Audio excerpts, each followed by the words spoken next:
Hello, welcome po sa aming demonstration ng aming UI para sa aming system. Ngayon po, i-demonstrate ko po kung para saan po ang bawat page, kung ano po ang functionality nito.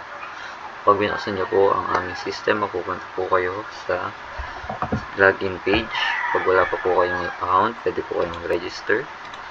After po nang mag-click ng register, punta po kayo sa register account, kung saan pwede po, kailangan nyo lang po i-fill up ang mga kailangan. Submit po pag after. Tapos after po nun, pag na-authenticize na po yun, pwede na po kayo mag-login. Sulat nyo na po yung user dito, password dito.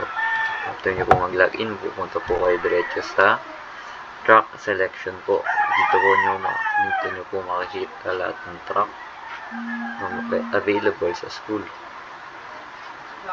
For this demonstration po, ang gagamitin po ay academic track, which is the ABM, GA, UMS and STEM.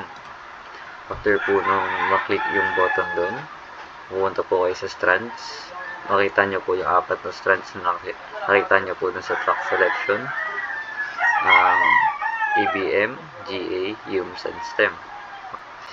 Para po sa demonstration na to, gagamitin po namin ay ang ABM strand. After nyo po nun, makita nyo po, mapupunta po kayo sa subject assignment, kung saan po makita nyo po yung mga subject po na ma-assign sa inyo. And when you click to proceed, it will confirm enrollment. Lalabas na po yung enrollment confirmation. And pwede po kayong pumunta ng dashboard. Pagpunta po kayong dashboard, makita nyo po yung pangalan, ID, enrolled track, strand, and mga subject po.